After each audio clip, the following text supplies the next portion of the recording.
My name is Debbie Fairbrother. I'm the chief of the NASA Balloon Program Office, and I am the management structure for the balloon program.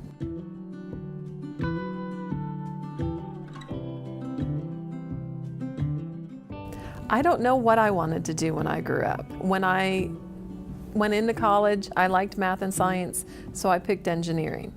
I didn't know what engineering, job could do. My aunt was an engineer, so I knew that a female could do engineering, but I was more just getting tools for my toolbox and doing something that I enjoyed. I enjoyed the math and I enjoyed the science. I didn't really understand balloons until I was in grad school, and some of my fellow students were working on balloon film research, but I didn't quite understand balloons until I actually got the job at Winston International and realized how unique and enormous and just cool balloons can be.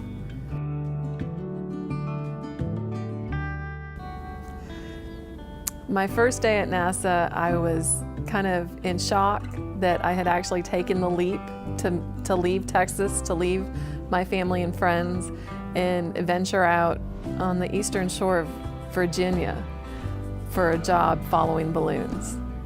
So it was nervous, but I knew some of the people I worked with because I had done research for them, and so that made me feel a little bit more comfortable, and ultimately it has become home. In my life, my family has been a huge influence. Growing up, both sets of grandparents owned small businesses. One owned a small country store and the other a tavern. And I remember that one pair of my grandparents, in their will, it said that the first thing that their money would go to if they died would put my brother and I through college. And so before any money would go to my dad or his sisters, they wanted to make sure we had an education. And so understanding that education was so important to them really instilled in us how important it was to do well in school and to get our degrees. The great barrier that I had to overcome was going out of my comfort zone. Sometimes change is not easy, so the decision to leave Texas and take a job at Wallops was really kind of taking me out of my comfort zone. My decision to apply for the chief position took me out of my comfort zone. And so sometimes you just need to push yourself, and it's amazing what you can do. My greatest accomplishment is being part of the superpressure balloon team. So the superpressure balloon is kind of the next generation balloon development. And with any research and development, we've had our highs and our lows. So getting through the lows and understanding what happened when you've had a failure or an anomaly and being able to fix it and move on has been very rewarding.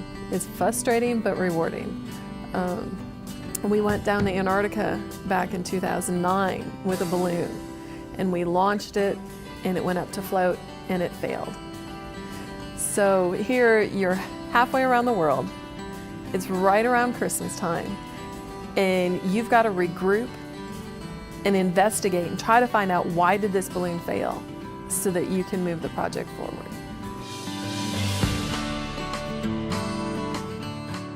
The advice that I would pass on to the next generation is to find something that you like to do.